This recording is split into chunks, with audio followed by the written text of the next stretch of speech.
It's what's in your wallet. I'm so old.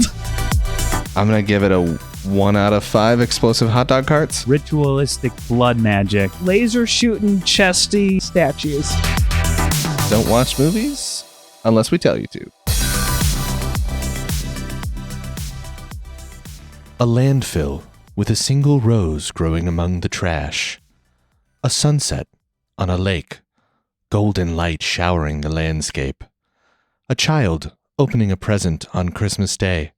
Unbridled joy across their face. An accidental shot in a hallway of your house where on initial viewing you find it to be a waste of film, but on a second look you see what looks like a glowing orb at the end of the hall. This leads you down a rabbit hole of ghost hunting and conspiracy theories, alienating you from your family and loved ones, and in your most depressive moment, you open Spotify and start listening to, that's right, it's Movies with My Best Friend Phil. A movie podcast for images. Yeah. I'm Phil. Yeah. I'm an image of Phil. What is an image of me? Let's talk about this. Will? Yeah. Chotis, what's an image of you? What's an image of me? Well, yeah, give me an image. Yeah, it's Yeah. Do you want to see a picture? This is an audio podcast. No, so I want you to describe an image. Oh, and paint me a word picture. Yeah, paint me a word picture as well. So, I'm a 5, 4, human man. 3, 2, 1. Craig Norland. Yeah. Would you paint me a word picture of you? See, you didn't say that to me. There is okay, what's the trash Pokemon? Trubbish. The Trubbish. best Pokemon? Yeah, that's it. Okay. Just a garbage. Oh my gosh, yeah. Yeah. Oh, that's I mean, wonderful. you do read a little more Garbodor, which is the evolved form. Oh, okay. But yeah, I Hey, see that. that's a compliment. Yeah, yeah. Thanks. Yeah, You're an evolved form. I'm a larger bag of You're an evolved form of trash. that's currently splitting open. Yes, that sounds better to me. That sounds about right. That's how I know Craig, as splitting open trash. Yeah. How about you, Phil? What would you say an image of you An is? image of me? An image of me, Phil. Probably just like a dog. Yeah.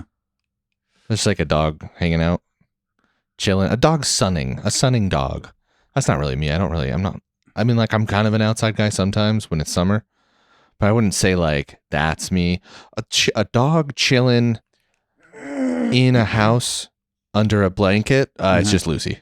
Yeah. Lucy currently there you is go. under a blanket on your couch. I and that have is an answer image for me of- now. I figured it out. Yeah. What's yours? What's yours? Give me an image of you. Goofy from Kingdom Hearts. Okay. You're sort That's of like 100% it. because you're worthless? Yeah. Wait. Oh, no, hang on. I always had Goofy. Hang on. See, because I always kicked Donald out, and I know Will has opinions on this. I always kicked Donald out because I liked Goofy because he was strong and defensy. And then I had the special guy in, the guest in because I wanted to see how they worked. Yeah. So I'm saying Will's indispensable. So I agree with this. Yeah. Well, I was just thinking like you're like sort of like, oh, it's Goofy. This guy's like humorous and funny, but then he's also like, but you're also like, wait, what's going on right now? You're a knight.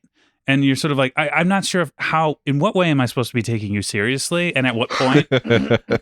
I feel like I'm supposed to be laughing, but at the same time, like I feel like inside. you think you're in a different world than what I'm seeing with my eyes.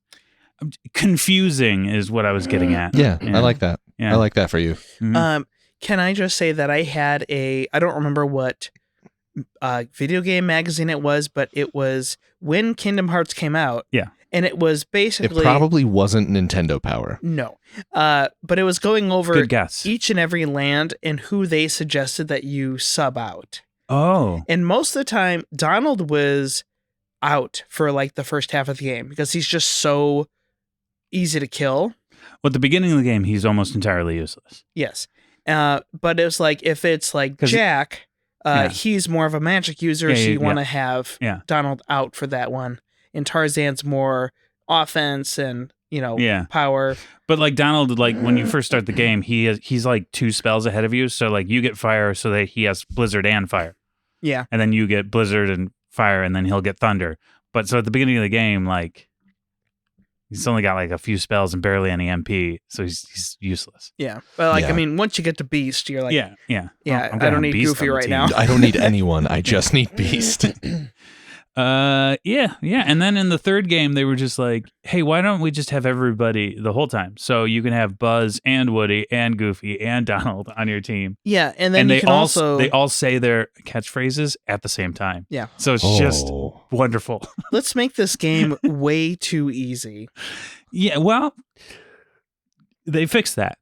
They did. But unfortunately, they put it behind DLC, which is kind of lame. But they gave it like a super hard mode, and it's super hard. I'll give you is it like appropriately hard for Kingdom Hearts, or is it actually like... So Kingdom Hearts has always had like a super hard mode. Like, true. It has always been. I have never 100%ed. I kind of have, but like Sephiroth comes to mind. You know what I mean? Like people... I saw an article that was like in between Dark Souls games coming out. They were like, hey, so I know we're all waiting for the next Dark Souls game, but I'm going to give you a wild pitch. Kingdom Hearts 2 on proud mode. And people were like, yeah, it's very hard. It is not, it's pretty unforgiving. Yeah. So anyways. Yeah. Unforgiving. That's how I feel about us. The three of us together. We're pretty unforgiving. We're very rude about our movie choices. We're very rude to each other. Yeah, one slight, and we just you're out of here. Yeah. You know, and you say it like that every time. I say it like that every time, and you guys are like, "Phil, stop doing an Irish accent." And I'm like, I can't. Is that what that was? Put another shrimp on the barbie. Okay. Is this a bit? Are we leading to something, or is this just Phil time? I'm just vibing. You make it seem like the podcast has structure or is good in any way. I did want to mention something that I just didn't think could happen, but it did. My youngest son's identity was stolen. What? Yeah. Wait, was it because of this podcast? Yeah, the part in every podcast where we list off our kids' social security numbers. Yeah, well, I don't have any kids, so I don't have to do it. I always thought it was a weird thing you guys did. But... Yeah, it is strange. Anyway, 0, 0, 1. So, yeah, I got the notice from friend of the show, James, that we couldn't do our tax return because they said somebody's already done their taxes with his social security number. So why would you I don't understand what the point of stealing someone's identity to do their taxes or to do your taxes with their number. I think because they're getting the child tax. Yeah, they want to have it be a dependent. And you don't, and this is something he mentioned that's interesting, you don't need a bank to send the funds to. You can basically send it to a gift card. So he said there's so much fraud because it's called the green or blue card or something. It's Michigan thing only. And you're just like, I'll just send it to this random card, whatever. Like, that seems like a bad idea. That's so weird. Do you have to do something to get it solved, or is it gonna just... I had to file with the IRS, and they have to send me a PIN number to get it resolved so we can actually do our taxes. Yeah. Tax return. I had to file with the FTC to start an investigation, and then I had to print out a bunch of sensitive information, like literally print it out, put it in the envelopes, and send it to all three of the credit bureaus to make sure that his stuff's not being used for things.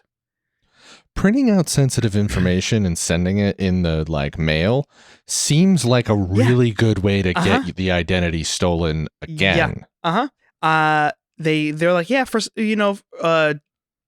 because reasons, we can't allow you to do this electronically. You have to send all this stuff to us fax through it? the mail. Nope. Which is weird because faxing is... Did it unlock a new fear for you, Will? Yes. Yeah, it absolutely unlocked a new fear. I mean, it was actually, no, it has been a fear that I've had forever, is just because I just feel like I am hemorrhaging data just constantly. Mm-hmm. Because we will in this country with technology build something without knowing how it works. You know what I mean? We'll just be here's the internet. Hey, we're going to do banking over the internet. Here's a credit card over the internet. And it's just like one of those things where it's like, I remember people would be like, keep your passwords safe or close. Don't write them down because then people can find them or whatever. All of my passwords are on a pad of paper right next to my computer. Yep. And I believe that's the safest place for them. Because if I put them on my actual computer, Yeah, somebody could get that. It's just a portal to the rest of the world. Yeah, the only way they're getting the ones that are written down in your house is if they get into your house, and then you've got other problems. Yeah, and so it's just I'm not surprised it happened because it's like the amount of spam I get is like crazy. I get so many spam calls a day. Yeah, like it's bananas, and it's really annoying because you always have to answer, and you always have to give them all their personal information because they asked, and we're nice Midwest boys. Yes, yeah. Yes. Hi, can I have your social security number? Yes, you may. Yes, you because may. you asked nicely. You asked nicely. Yes. And as I'm doing it, I'm begrudgingly going like, "Oh, Caitlin, it's happening again." And as I'm still speaking and saying the words, yeah, because I can't stop. Yeah, and where is it that you? What's like a good place to not keep your social security card? Even though people do it all the time. People do it all the time. And when I was younger, I was like, oh, maybe I should keep my social security card in my, back pocket receptacle. Yeah. That doesn't sound good. And then I think my dad was like, do not do that. That's really the dumb. social security card is also like is not meant to be what it is, because we were like, hey, we can't have a national ID that goes against our rights. And then they created Social Security, and the IRS was like, hang on, everyone gets one of those? That's interesting. We're going to use that as the identifier. Also, and it's a piece of paper, and you can't laminate it. Yeah. It can't be damaged. It can't get wet. It can't get disturbed. But you can't laminate after midnight. Yeah, you definitely can't feed it after midnight. You might put that in your wallet. But you shouldn't. That's right. It's time for the segment where we reach deep into our best friend's pants and whip out some recommendations. It's What's in Your Wallet? Will, what do you got? Oh, me? William. You never go first. I do never go first because I say the thing. Yeah. You always pick one of us and you never pick yourself. That's true. I do never. You never pick yourself. And I think that's really honorable. You need to pick you. I need to pick me more. Yeah. You should talk more, Will. Yeah, I was supposed to say, choose you. This is definitely the lesson I need to learn. Yes. You are your person. No, I went to the movie theaters with Craig and we saw a movie. We purposely didn't invite Phil. We didn't invite Phil because he's not very fun. No, it's not fun to hang out with him. No. And spending time with him is a chore. Listen, if we go to a movie, I can see he's getting a little upset. If we go to a movie, I have to remove my pants to watch a movie. You guys know this about me. That's true. Yeah. That's actually not the problem. I don't mind you taking off the pants. It's you assuming that every person on the screen is talking to you and responding to them. Well, but they're right there. No, but they're not talking to you. See, that's the problem. But they're saying words and it sounds like it's coming to me. Yeah. I'm hearing it. Yeah, no, that's not really. Because you're saying words right now and you're saying them to me. Sure. But I'm also, we don't have time to go over this. Anyways, the movie I saw. Yeah. I mean, it's really hard. If everyone wonders why our rundowns of the movies are not always great, it's because Phil is just like talking constantly. Yeah. No, the movie is talking to me. It's not how it's, we'll figure this out. Anyways, we saw Nirvana the band, the show, the movie, which is a movie based off of a TV show that was based off a web series. Mm-hmm. It's very Canadian. Yes. It takes place in Toronto. Yes. So basically the premise of the movie and the show is that it's like these two guys who are in a band called Nirvana the band, and they are constantly trying to get a gig at this one like slightly fancy, I don't know, restaurant in downtown Toronto. And so there's the one guy who is the musician who's sort of the, the type B character, and then there's the main guy who wears a fedora and like a jacket all the time, who's the ideas man. Like the very first thing that we see them do is he's like, I got a great idea. What we're gonna do is we're going to jump off the Sears Tower? No, The the CN Tower. CN Tower. I was like, Sears Tower is The wrong. Craig Norland Tower. Yeah, the CN. Yeah. Oh, hey. Yeah. We're gonna Oh, jump hey. off. We're gonna go on the walk the CN Tower tour, cut the ropes, and jump off the CN Tower into the. Is it football or baseball? It was a baseball. They don't play Yeah. that kind of football. Anyways, and parachute in, and he's gonna be like, so it's just like ridiculous ideas. And what makes the movie really fun is it's very mockumentary. It's like Borat. Yeah, it's very Borat-esque, where you're kind of going the whole time like, was that a plant? Or do they just like really mess with that person? You know what I mean? Like, it's a lot of that stuff. And it has, I can spoil this part, right? Yeah. A little bit of a time travel thing going on with it, which is really fun because they use old footage of themselves. Yes, because they started in 2008. Yeah, they started in 2008. So like, and it does a couple times. You're like, how did they plan that? Like, how did they make Yeah. those two things work? So, yeah, no, it's just like it just reminded me, I was like, man, I haven't seen a straight like comedy movie in the movie theaters in like forever. Yeah. Do you know what I mean? Yeah. Like a lot of the comedy, I mean, YouTube is usually where I get most of my like comedy or sketches from people. Joe Rogan and Yeah, those guys. he's really funny. But like, yeah, I was like, man, I miss going to see like comedy movies and like, and it is such a classic buddy comedy where it's like, you have a character who's like overly enthusiastic and a little bit angry, and then there's the like sort of like actually talented one who's kind of going along and sort of doing mild protests. Yeah, I don't know. What's that? Yeah. What's that like for? I don't know. I've never had interesting. that sort of Interesting. dynamic with anybody ever. Yeah, I don't know. I don't have a whole lot else to say about it other than I don't know. I was glad I saw it. Had not heard of this at Yeah. all, and then multiple people all posted about it in the same day, and then I was just like, what's happening? It Yeah. it seemed to come out of nowhere It's in my circle. yeah, because I think it's one of those Or in my internet. those shows that like never broke out of Canada. It like very much. It's like, have you guys ever heard of Letterkenny? Yeah. Yeah. Okay. Letterkenny was one of those things where like I don't feel like America became aware of it. Oh, even Schitt's Creek was like that, where it's Yeah. like America took a didn't bit. become aware of it until like season 5 or whatever, because it ended up on Netflix or what. And people are like, you don't know this? This is like the funniest show on TV.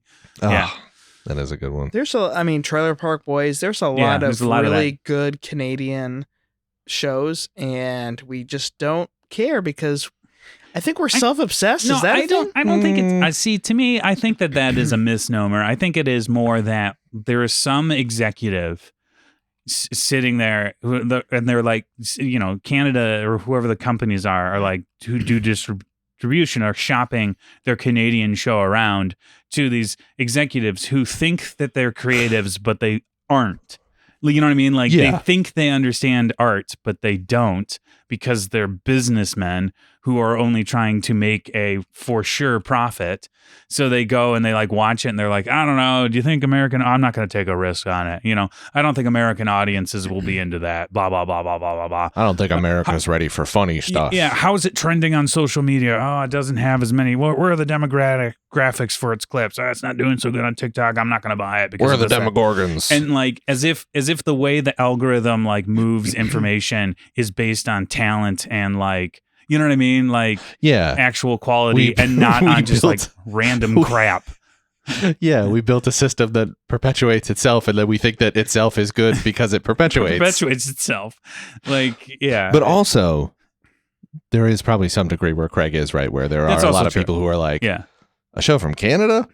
What do they Well- got up there? Like one video camera? And it's funny because most of They do. They only have the- one. They have to pass it around. Yeah. It's a real pain. especially But they're really polite, so it keeps Oh, getting so passed it around. works. Yeah. most of the Nickelodeon shows growing up, they're all from Canada. Like the live action Pete and ones, Pete? even the cartoons. Pete and Pete's not, but like, Are You Boom, Afraid of the roasted. Dark? I know. You got me. That's all it took. I actually genuinely, I was trying to remember back to Pete and Pete. I was like, it seems like it could have been. I mean, there's a chance. But I mean, obviously Degrassi was a big deal. Oh, Oh, yeah, my God. Degrassi. There's a whole channel on Roku that's just Degrassi. Oh, sure. And occasionally I pop it on and I'm like, Jimmy. The high school where literally everything happened. Yeah. So, did you have Mr. Taylor in middle school? Yeah. So he would play us Degrassi Junior High, and one time, were you in my class? I can't remember. I didn't think so, but I wasn't sure because I have a terrible memory. And the music, the what's the word? Help me. Music at the beginning of it is called the theme song. Sorry, yes, the theme song started playing, and I like kind of groaned, and I was like, God, I hate this theme song. And Mr. Taylor walked up, stopped it, rewound it to the beginning, walked around, handed everybody lyrics to it, and then said, "Sing it at will." And then they played it. And God, I love that. I love that. Sung it to me because of how much I hated it. I do remember really, really liking Never him. say you hate anything. I know. That is what I've learned. Yeah. It took way too long to learn, but I've learned It never. It is surprising for that to come from a middle school teacher. Yeah, but that's true. He was just, to be cool. bullied by your middle school teacher. Yeah. I didn't feel bullied at the time. I felt honored to be. Yeah. But I've never learned that, to not say I hate something. Yeah. Every day I'm like, the internet is going, I'm trying to teach you a lesson here, buddy. And I'm like, I'm not going to learn it. I'm not going to learn it. No. I'm not going to learn this one. Gonna just ignore it. I'm going to ignore it and piss people off with my strongly worded opinions. Yeah. Oh, well. Yeah. All right, Phil, what you got? Ooh, me. Jack and I watched a movie. A movie. A movie. Oh, boy. It was called Eternity. Mm. It's a like A24 distributed rom-com. So it's got kind of the like A24 non-traditional / a little weirdness. It's got not Mary Kate or Ashley. no, it's oh my God, Elizabeth Olsen. Oh my God, I can't believe I'm so embarrassed that I did it too. love her so much. I'm so Yeah, embarrassed she's that great. and she's great in this. Is that on Apple TV? Yeah, I think so. I think that we rented it on Apple. Okay. But it's got her and Miles Teller and a guy whose name I can't remember, who's just sort of classically handsome with large ears, which I know is the Not Jacob Elordi? no. Nope, it's not coming to me. But essentially, the plot is Miles Teller's character and Elizabeth Olsen's character are married, and they're old at the beginning of the movie. And then Miles Teller dies and is in the afterlife, and he's got a number of days to decide his eternity. But he's also waiting for his wife.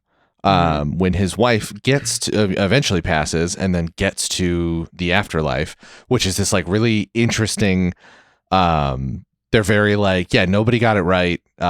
This just is. It's just more like, It's like The Good Place. it's kind of like The Good Place, but it isn't like, it isn't a good or bad. It just is. You just pick an eternity, and you get an eternity for the rest of eternity.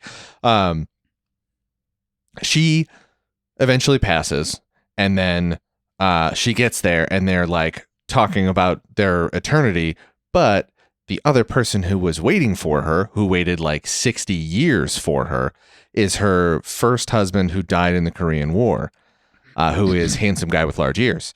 And so the whole thing is she is trying to pick which eternity to go with. Does she go with the guy she didn't get a chance to have a life with, or the guy who she did build a life with? And it's a whole, honestly, just really good movie. Genuinely some very, very funny parts.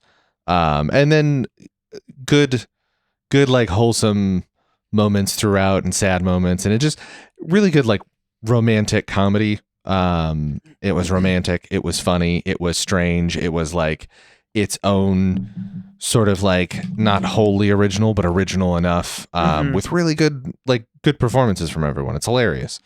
So definitely I would say give it a shot, renting it. If you have any interest in like rom-coms, you'll probably like it. If you have any interest in any of the actors, you'll probably like it. And if you just like A24, you'll probably like it because it's got that like non-traditional of that genre vibe that they do so well.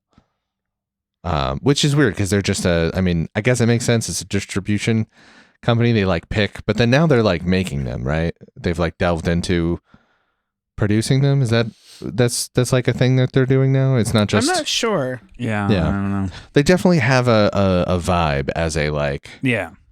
Somebody says A24, you kind of know. Yeah, they seem you're to be the getting only into ones something. like keeping like capital F film alive in a weird Yeah. way. You know, like it feels like Yeah, They're- Neon is very similar too.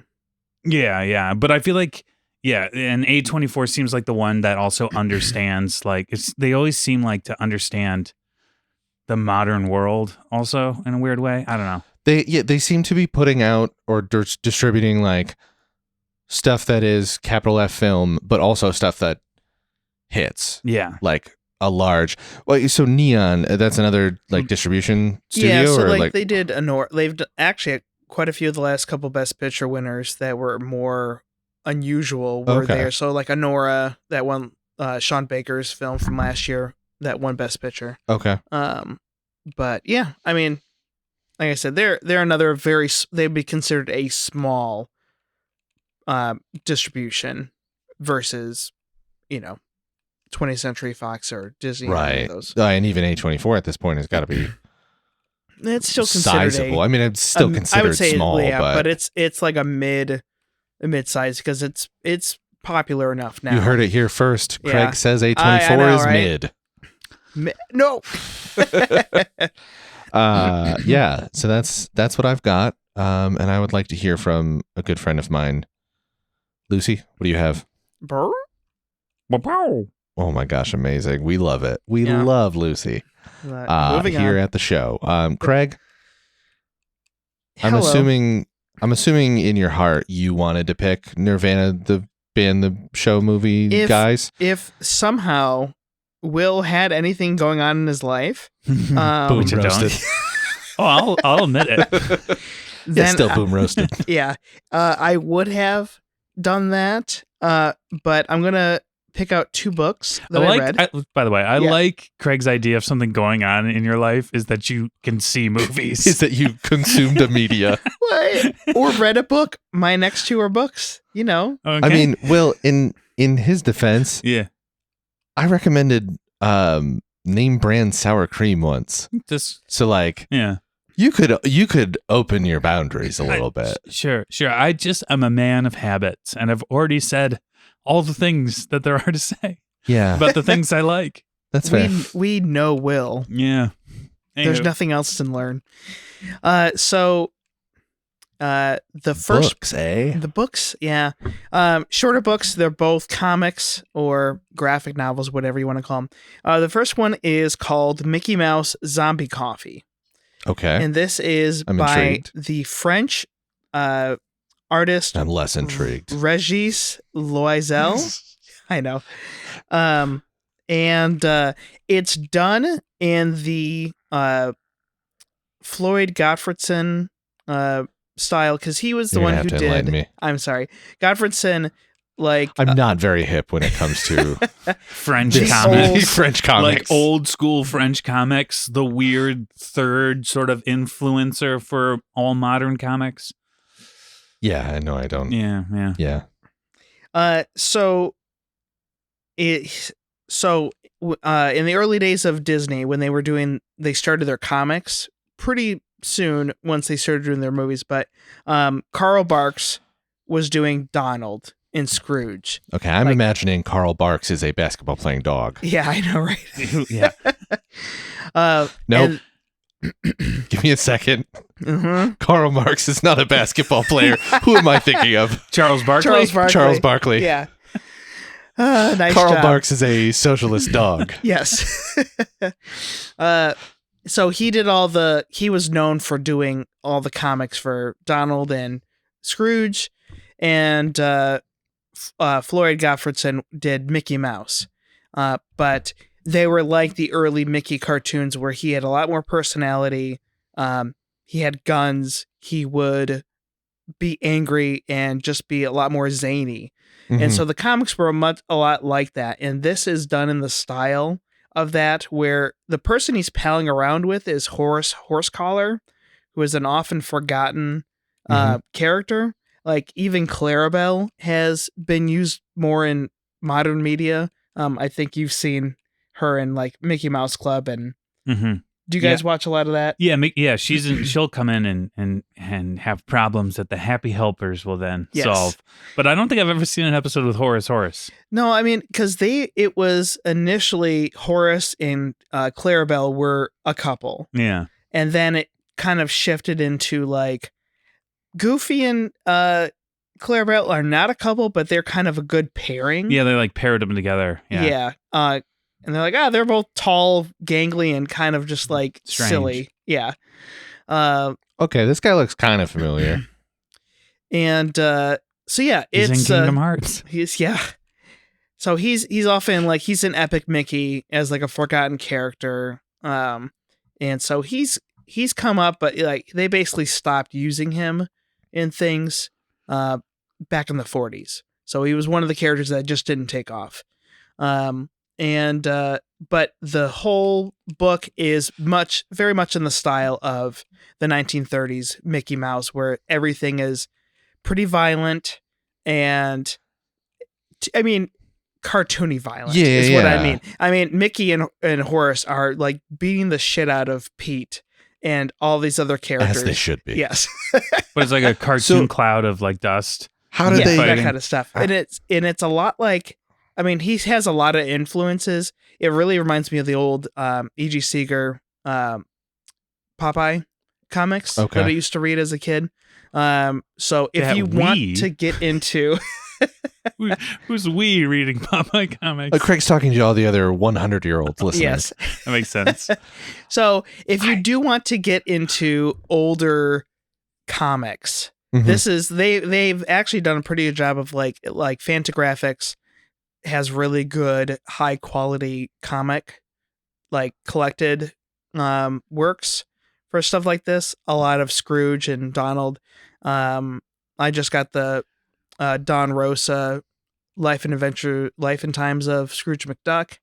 So they have stuff like that. The so Life if you and want to Adventures get of Santa Claus. Santa Claus, exactly. What was your question? I'm sorry. Okay. Well, I had two things. One's a comment. One's a question. First, a comment. You've said so many names and words. Yeah. And they have just gone way over my head and around me and made fun of me for not knowing them. But my question is, how is it Mickey Mouse? If like, wouldn't Disney be upset? No, I mean they are the ones who it's their stuff. Yeah, it's made by Disney. Disney has not recently, but within the past like 10 years, finally let loose loosen their grip on like Mickey Mouse as this like sort of like cartoon, like not sort of mascot only, super child friendly. Like, what is the show? It's something. It's just called Mickey Mouse. Is it the one that's like the almost shorts. like Ren and Stimpy level? Yes. Of like sort of gross out humor and ridiculousness and you like Cow and Chicken. Yeah, it is. It is like that. It is like Awesome. really goofy and like sometimes gross, but it's hilarious. Yes, it's very funny. Yeah, but it exactly the same kind of way. If you want to see, it takes place during the Depression. And the plot involves coffee that turns people into zombies. So I think what they've done is they've taken like Mickey Mouse's original design, the black and white, like sort of like where he's got not the modern one, but like he's got like a goatee. That one, yes, no, but the Steamboat Willie version of Mickey Mouse, like they've kind of go like, you know what? Let's give this to creatives. We're gonna mess around. We can mess around with this one because they see it as distinct from the more pink-faced, because he literally has like a pink face. Yeah, Mickey Mouse, who is their mascot. You know. Anyways, I don't know. I only know all of this because I watch cartoons with my kids all the time. I never do it by myself. Never. Yeah, I didn't watch all of DuckTales the within the first month I got Disney Plus. And then the other one I want to mention, this is a book actually given to me by you, Phil. And it took me this long to get to it because I'm a garbage person. Long enough that I forgot I bought you a book. It was Garbador. Dark Entries, a Constantine book. Oh, yes. And it's written, I don't remember who, I'm not going to look up the author because nobody cares. But he's a mystery writer. That's what he's known for. And they were just like, hey, do you want to take a crack at this? It's a who does Vertigo? It was a Yeah. Vertigo like crime. It was a sub genre thing where they're like, most of these are not going to be established characters, but Constantine really kind of fits into that. You can use them in those kind of stories. So, I really like Constantine, not the movie. I'd have to see it again. Hold up. I'm sorry. In the sense of like Hold up. the Fuck character. off. Please die. I'm sorry. In the sense of like what I know of the character and what I remember of the movie, I'm like, this it doesn't fit at all. Doesn't fit at all. It is not a Constantine movie. Yeah. No. But I've really enjoyed like Justice League Black, and any of the stories that he just shows up in. It can be a surprise, and it's just like, oh, Constantine here. Okay, this is instantly better. Yes.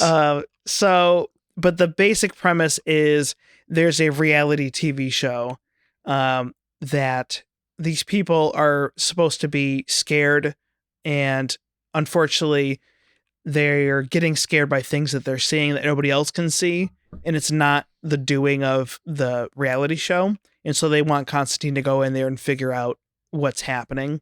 Mm-hmm. And obviously, there's a lot more to it than that. But if you just want a nice, easy Constantine, it took me kind of an afternoon to read it. So just a nice, quick read. But it was really good. And I'll let you borrow it if you want, Phil.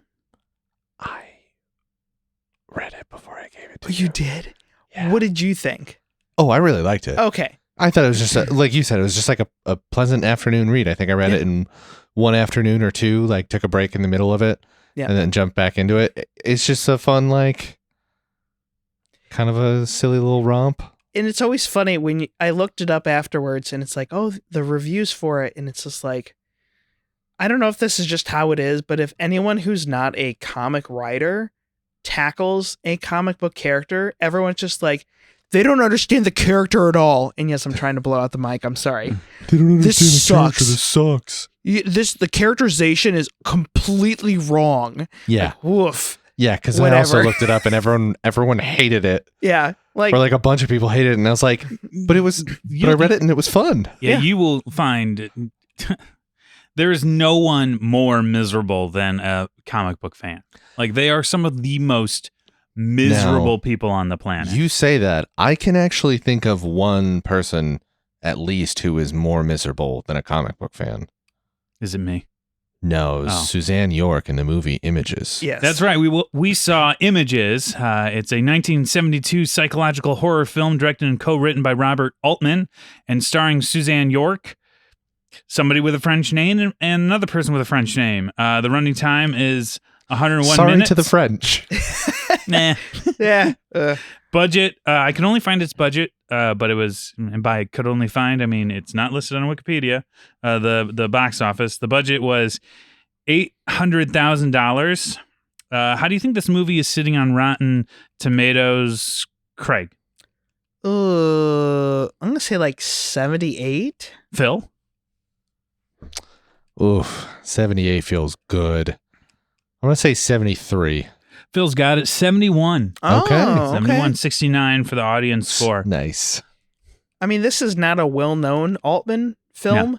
I think it had trouble with distribution in America. I think not a lot of people saw this. And I mean, again, this is not when Altman was in his full powers. It doesn't have like he hadn't trademark absorbed enough moon rays. Yes.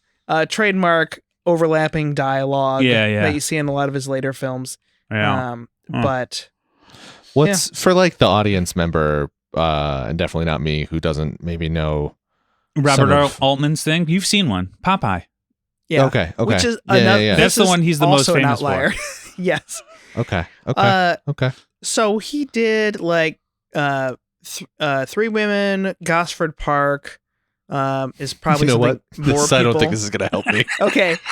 But keep going. A Prairie Home Companion. The radio show? No. They made That a was movie. That was his last movie. But Gosford Park, I remember that being a big deal in the early 2000s for like the Oscars. It's Yeah. a murder mystery. Uh-huh. And then he's really known for his MASH. No, Nashville. I did know this. Yeah. I did know MASH. So Mashville. Uh-huh. Yep. So those are his Mashed big ones. potatoes. So if you've seen his bigger ones, they're just a lot. There's so many people, and they're so complicated. Even Popeye is extremely complicated compared to this. This is a very unusual Altman film. Who picked this one? Phil, you picked Me. this one because what was the connection again? The cinematographer, Okay. Vilmos Zsigmond. Mm-hmm. I picked this one specifically because it was a psychological horror, and that's something I enjoy. And then when I was Googling it, there was a post on Reddit that was like, this movie's real scary. Yeah, that person is scared by everything, apparently. Yeah, apparently. Yeah, He's a very spooked out person because I would not categorize a single moment of this movie as scary. No, there are, I think, unsettling parts if you let them be unsettling, but it's definitely not scary. Yeah. At all. So none of us had seen this movie before. No. Phil, what was your first impression of it? I'm hesitating, so now people are like, oh, you hated it. Yeah. The one person who's listening. Hi, Mike. Hi, Mike. And Brad. I liked this movie. I don't think this movie was incredible, but I enjoyed watching it, and I'm glad that I picked it. I think there are moments in this movie that I really enjoyed. I keep thinking about bits of this movie because I think there's somebody more eloquent than me, and maybe a woman could maybe describe what this movie I feel like is saying about, whether it means to or not, about being a woman. Yeah. In a like toxic relationship.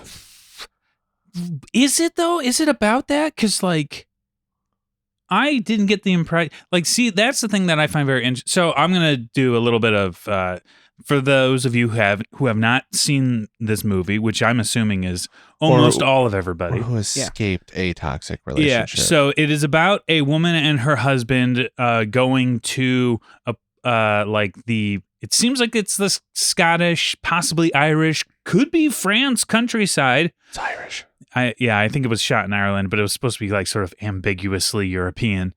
To spend she's a writer and he is maybe a photographer. He shoots a lot of birds. Yeah. But maybe he's a photographer. She's also pregnant. Yes. Because she's pregnant in real life. Oh, also, and he thinks that she's like breaking down because she's pregnant, and she was like, pregnant "You have the whole time." Yeah. Was that? It is very briefly stated when he's like, "Let's go to the other house because you're pregnant and stressed out," and then they never talked about it again until she talks about with one of the she did talk ghosty about losing peaceful's. the baby. Yeah. I think that's like before. Yeah. Well, so okay. Yeah. Keep going. We'll get there. Either way. I just that it didn't click with me during the movie. Yes. It clicked when I was listening to somebody else talk about it. So they go there to spend some time to like relax and so that she can focus more on her book. But what has been happening the whole time is that the main character, whose name is Sally Francesca Greenboat. Oops. for Francie. See, this is So anyways, Jennifer. So Jennifer, she keeps like having psychological, like sort of like moments of reality bending moments. Like, so the first Catherine. I was pretty close. Duh. They say it so much in the movie too. Yeah. So she's like getting phone calls from like a mysterious person who's saying like, your husband is cheating on you. And then she's like, you know, at one point she's like kisses her husband and it turns into somebody who she'd never seen before, or actually I think it was supposed to be it doesn't matter. Yeah. So she's having like some sort of psychological break. It was her dead other husband. Yeah. Or dead lover. And the whole time you know, it's one of those movies where you're like, everything that's happening is strange. I'm trying to figure out what's going on, you know?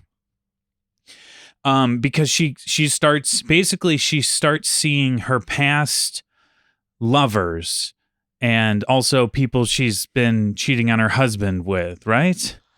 Well, the in only person places- who's The only person she's actually seeing who's not there anymore is the one dead lover. But otherwise, the guy... Marcel, the is- other guy. So my take on it is that she's not cheating on her husband. I think he like assaulted her because he's very violent about it.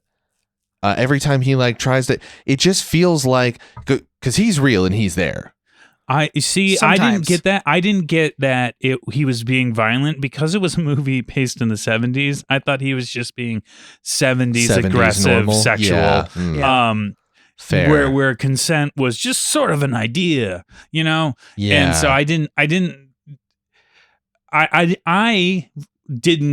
think of her at any point as a victim.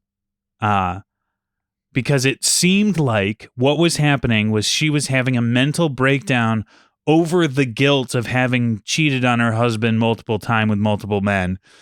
And she was trying to cope with that. Yeah. And so she was seeing her dead lover places, and she would kiss her husband, and her husband would turn into one of these other men.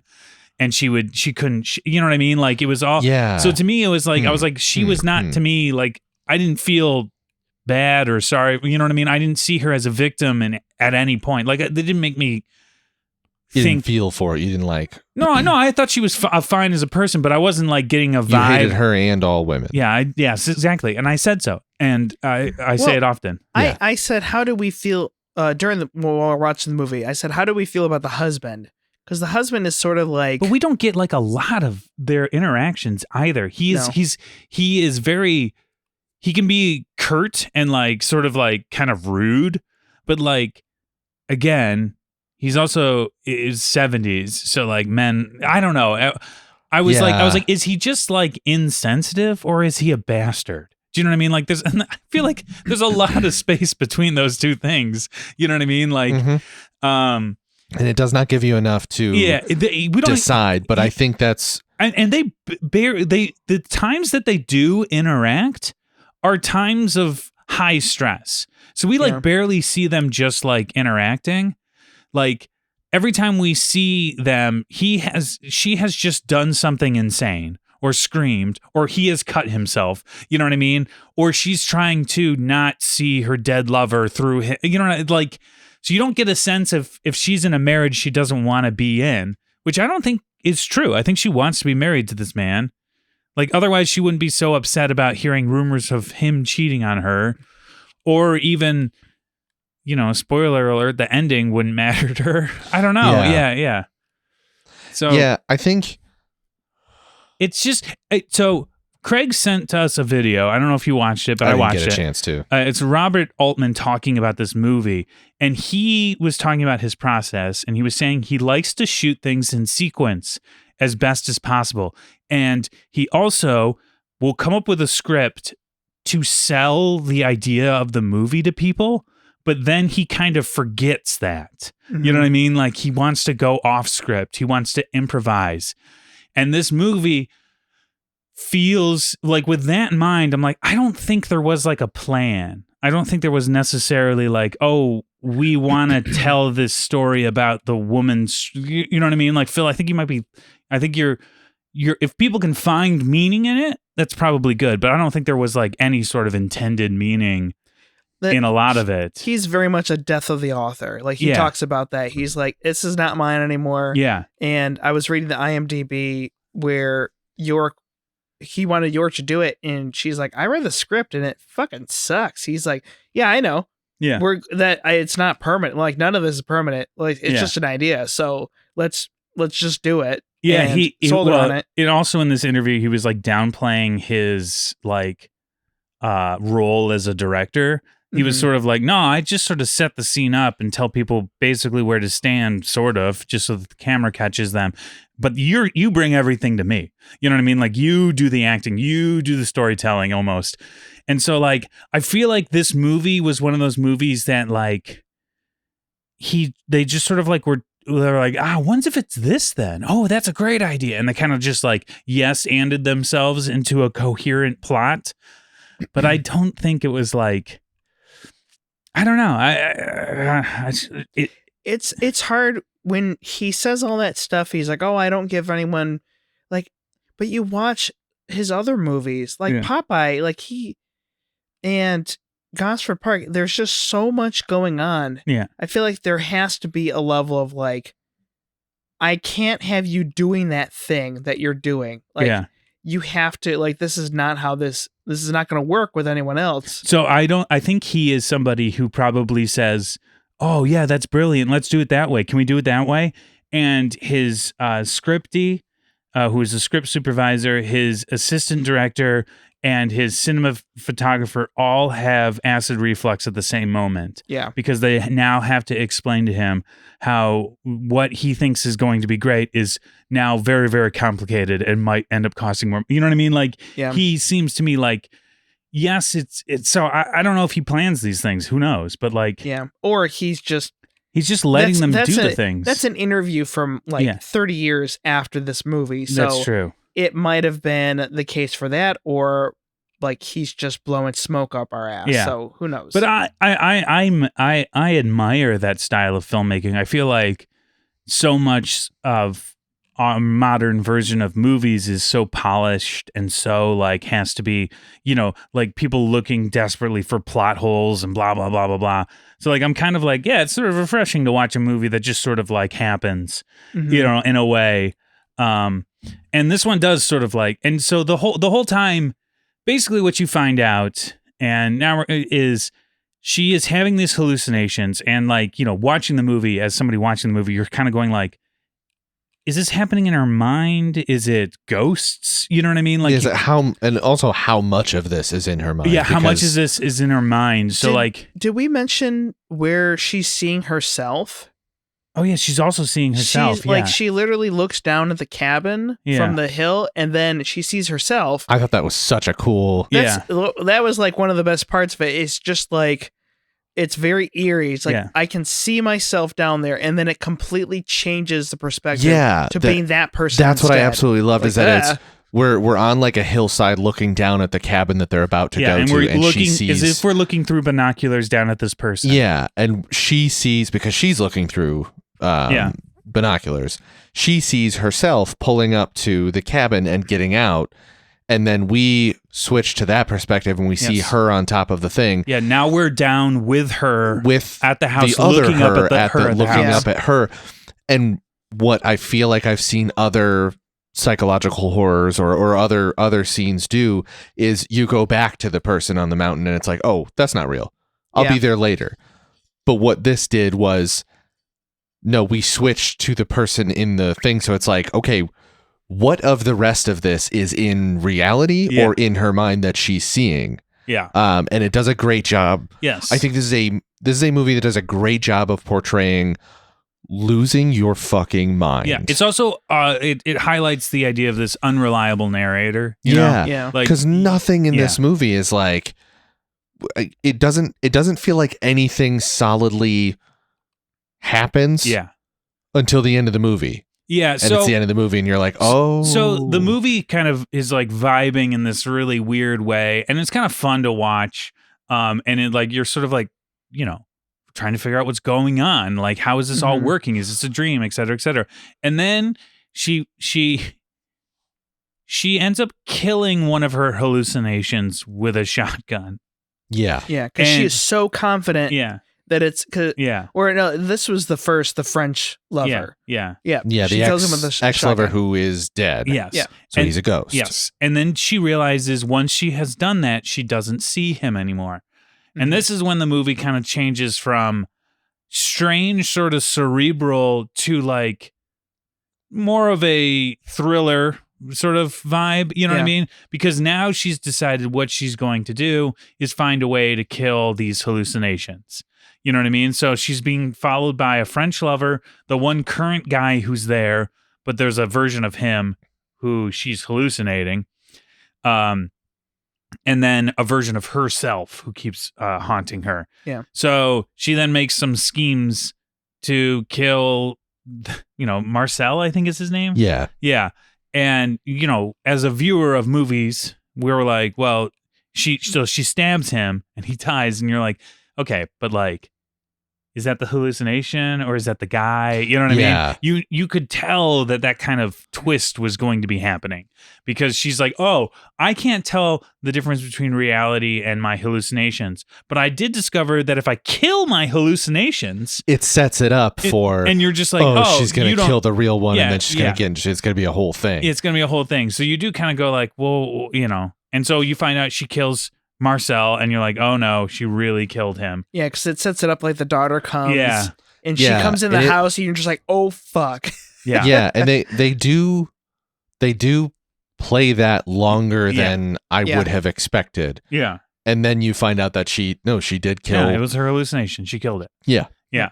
And then like, so she later on, she's driving and she sees herself, the third and final hallucination. And so then she decides to basically run it off the road. I think there's some more stuff that kind of happens in between, but it doesn't really matter.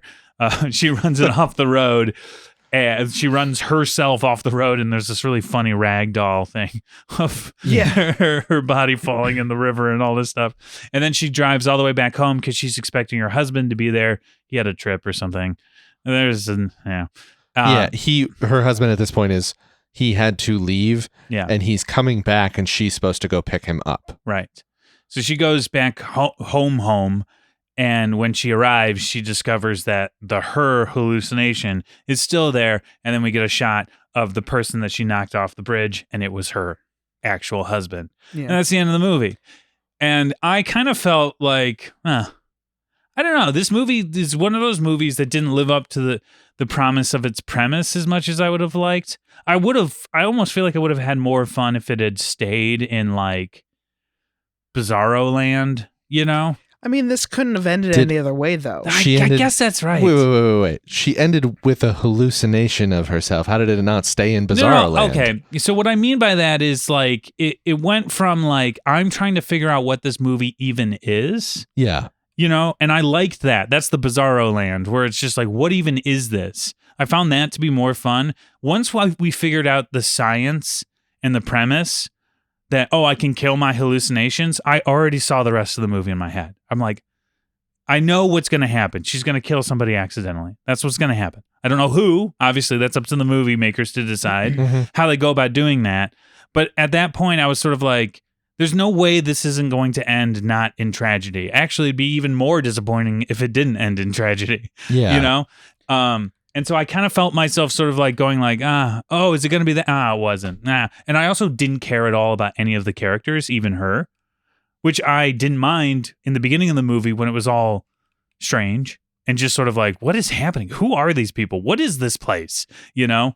When she opens up the closet door and the girl is in there, but it's like you only see her from the mirrored image of her, and she's not moving. It looks like a portrait. Painting, a portrait, yeah. And then after, like, she shuts it, like nothing's happened, and then the girl pops out. Yeah, it's like, oh, surprise. Yeah. Like, wait, what the hell just happened? What the hell is happening? Like, you know, and then so I just kind of, I didn't think it was necessarily a bad movie, but I definitely found my enjoyment level go down when I was like, I'm going to kill my hallucinations. I'm like, that's an insane leap for this movie to be making. I never was able to rectify the phone calls at the beginning. Yeah. It's like, is it her calling herself because the address ends up being where she lives? Yeah, there's a lot of that like weird. Like, your husband's seeing someone at this address. And it's like, yeah, it's her address. You find out at the end. Yeah. It's like, was that her own self? But it's every time she hallucinates, there's a person, for the most part, actually talking. Yeah. Well, I go, gosh. Yeah. Well, she saw herself at the cottage. Yeah. But her other self was talking, but it was her husband actually there. So it's like half the time it's an actual person. See, and that to me is the problem with a movie like this is it starts off and it's like all confusing and strange. Yeah. And then they kind of remove the mystery when they kind of tell you, these are very no uncertain terms hallucinations. Mm-hmm. To me, it's sort of the It Part 2 problem. Like It Part 1 is always great with these little kids trying to fight this spider monster clown, and it's terrifying because none of the adults believe them, you know, and they finally kind of figure it out and they do it.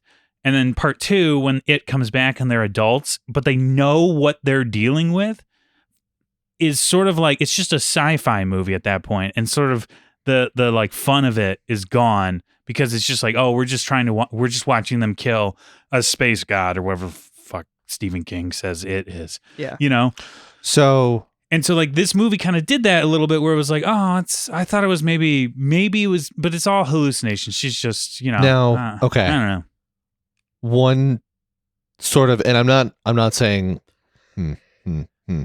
Alien and Aliens follows like that exact same premise. Yeah.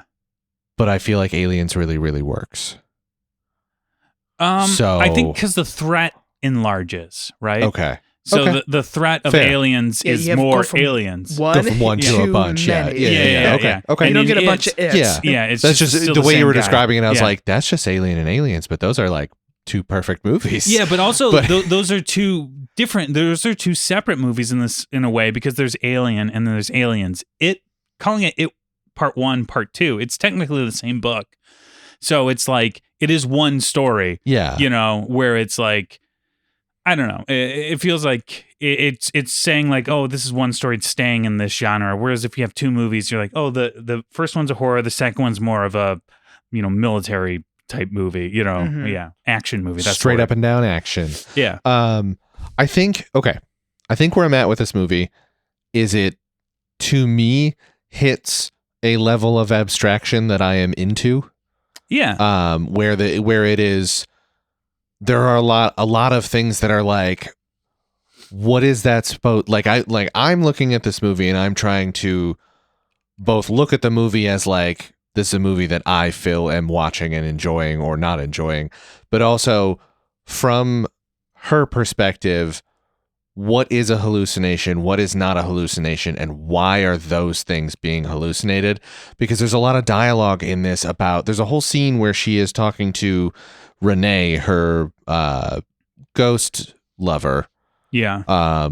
Who I'm trying to remember if they explicitly say that she was cheating on her husband with. They do? I'm pretty sure they do. He's dead. Yeah. Dead. Yeah. And he makes a comment about her killing him. Maybe killing him. Yeah, there's like a lot of... But that's obviously, it's not him. It's her doing that Yeah. because she's the one hallucinating. The hallucinations are coming from her. Yeah.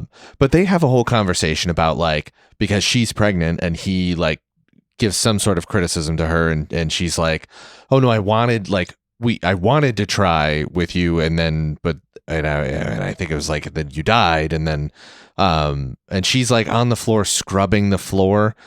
This movie's just, it hits a level of weird that I, for whatever reason when watching, was just into. Yeah.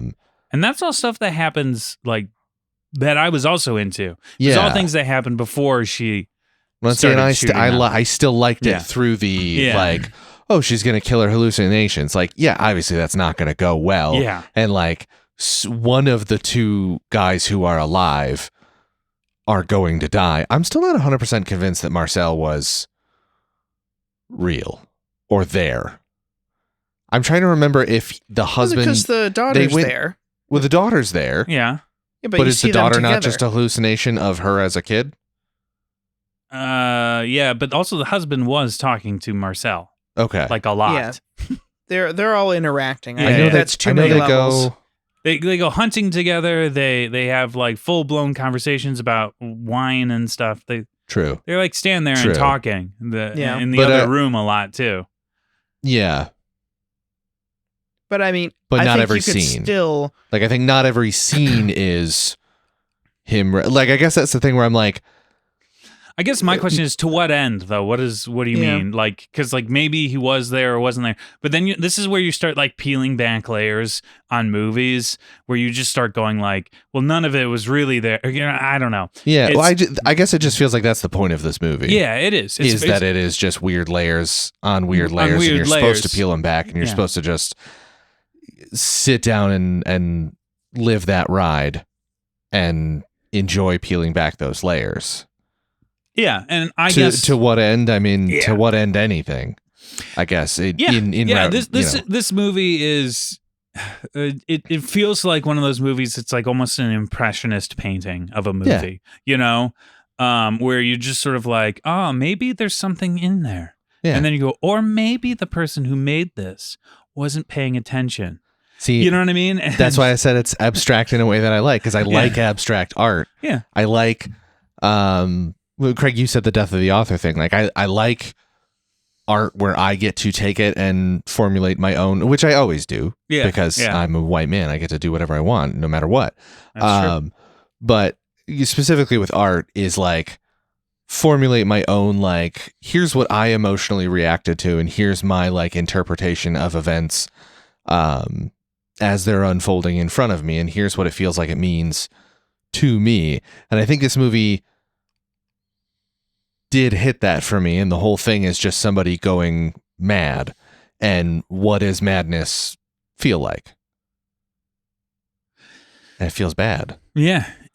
I don't think this is a great movie. No. I just think this was fun. Yeah. And I enjoyed watching the whole thing. Absolutely fun. If you had to rate it, though. Yeah. Oh, if I had to rate it? You had to. If I had to. Okay. If you're forcing me at knife point, because this is Europe and they only have knives, they don't know what guns are yet. Except she used the shotgun. Yeah, but that's just a hunting gun. It's different there. I'm going to say 3.78 out of 5. And 3.78 out of 5. Sir Frisky. Sir Frisky. Was that a character, or was that from her book? Oh, was that from her book? So the other thing that's I think so, yeah. The other thing that's happening on top of this is she is writing a children's book. Yes. That sounds so bizarre and weird, but it's a real book. It's a real book. Yeah, it's a real book that Suzanne York wrote. Actually wrote. That's why she's credited as a co-writer on this. Yeah. And I want to read it. Yeah. Because the story it's was called In strange. Search of Unicorns. Yeah. Right? Yeah. It sounded so strange and fun. Yeah. And I really like the like strange children's story. Yeah. I think there's a lot about this movie where I could see somebody absolutely loving this movie. I don't know if I absolutely love it, but it's weird and I like weird. What do you think, Phil? Or Will? That's Will. Wow. I'm Phil, Sorry. you idiot. Wow. I'm so disappointed. I forgot what I was going to say. But no, this seems like the type of movie that I would watch in a film studies class, and we would. And one obnoxious guy in the classroom would really love it. It would be like a slight troll from the professor, because he would be like, I just want to hear what you guys have to say. There's like really nothing concrete in this movie. Yeah. You know what I mean? And maybe that's what I like about it too. Yeah. Sorry, continue. I'm steamrolling you. No, it's not. No. And like, I don't think that that's necessarily bad. I do know that that's not my vibe. Right. Yeah. At all. Yeah. I picked a movie that worked for me and did not work for you once again. But I didn't actually hate this as much as I've hated some of your other choices. Yeah. But yeah, no, I'm going to give this movie 3. Well, what's up? What's with the dog? Why is the dog a part of this? Yeah. Why is she naked in the bed with the dog? Is the dog? What's going on with the dog? What does that mean? And then she takes it out of the house when it's licking the blood. Because she cheated on her husband with the dog. With the dog? Is that what that's implying, or is it just something else? Well, the dog couldn't have licked up the blood because there's no the blood wasn't there. Yeah, so it wasn't actually there. Huh? The dog wasn't there. No, that dog. No, was. the dog was there. Or was it? No, I don't think it was. Or was the dog from her childhood? Yes, she met the dog and she was like super angry when she was with the. Well, I didn't like that part. I think it's entirely possible out of 5 that she went to this cottage alone. Oh, yes. And he came at the end and did die, but he was never there, which means all of it was this is this is what I like. This is what I hate. I know. So I'm going to give it 3.75. I thought you were going to go up to 4. I almost did. I'm pretty, you could convince me to go up to 4 because I like these kind of movies. It feels more like a Roman Polanski, like Repulsion or Rosemary's Baby, like that kind of style. Do you like it more now? No, I like it less. Yeah. But especially repulsion. I mean, that's basically very not. I'm not gonna. A film bro is gonna say they're nothing like each other, but it's another where a woman is going slowly insane. Yeah. And it ends in violence. There's many films.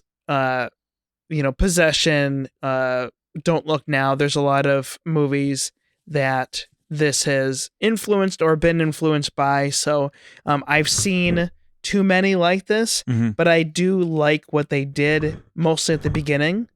Once they get at the cabin in like the whole hill, like seeing herself thing, and then the seamless transition between the two men and they're talking. The scene where Lucy's playing with a cord she right is now. I think either the husband leaves or Marcel is leaving, and they just keep switching position. Yeah.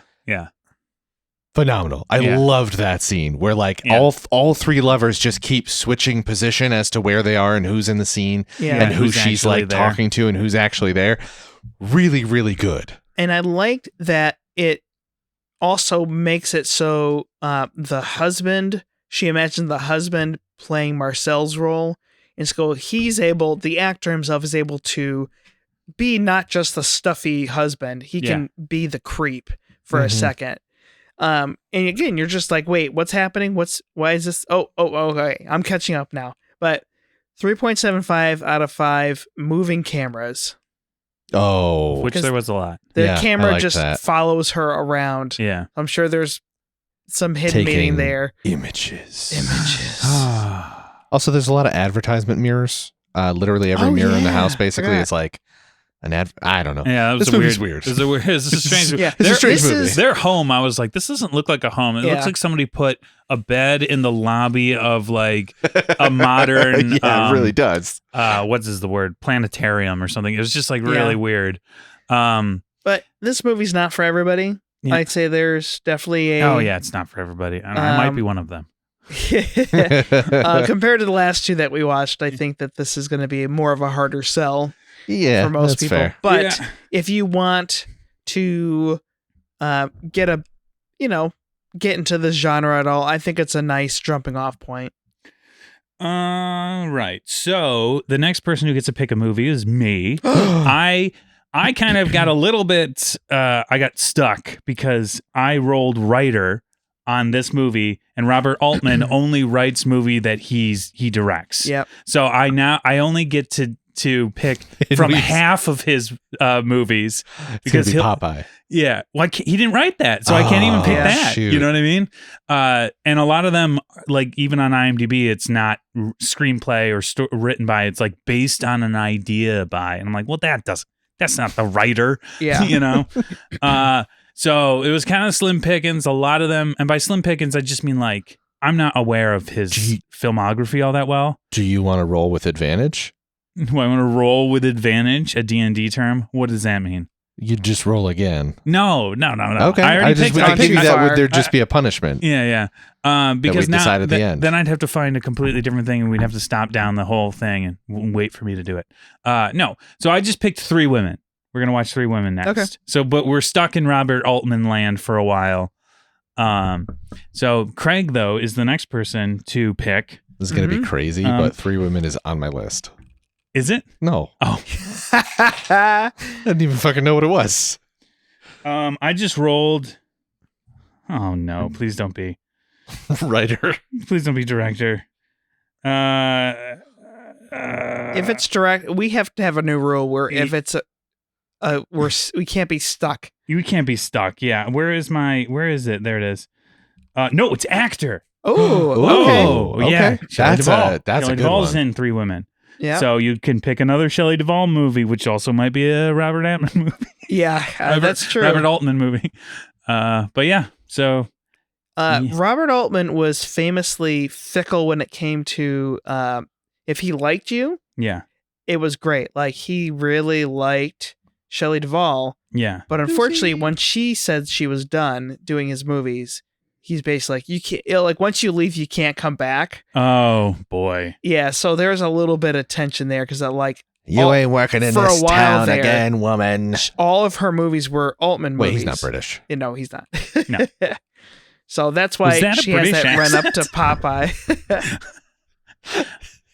Oh my God.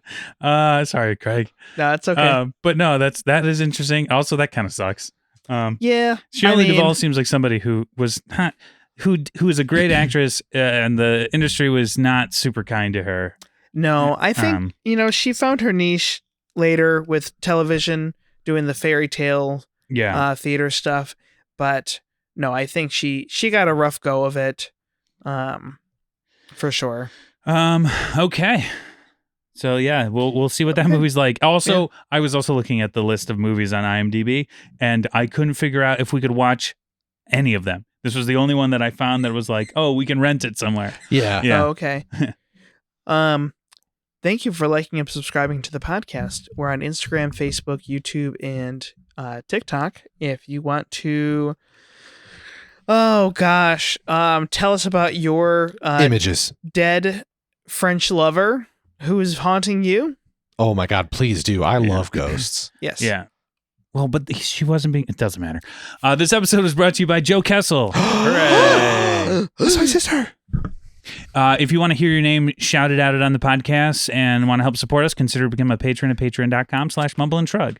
If you like what you heard, consider going to therapy. Consider Good leaving idea. a review on any of our platforms. That is all for this image. I'm Phil Kessel. I'm Will Chodas. And I'm Craig Norland. Lucy's chiming in. Images.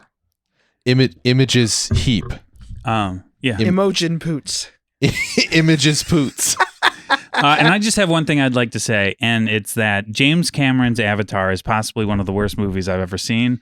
And if you're the type of person who enjoys movies like that, you are not somebody who has any sense of taste, and it's just you probably have a small penis too. I don't think. Well, okay, all right. Don't body shame people.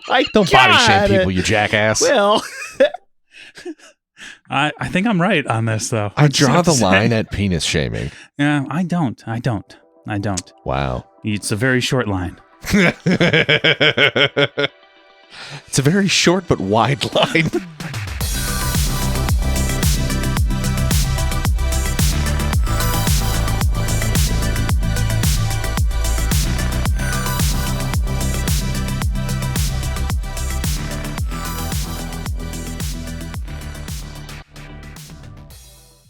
Brought to you by Mumble and Shrug Productions.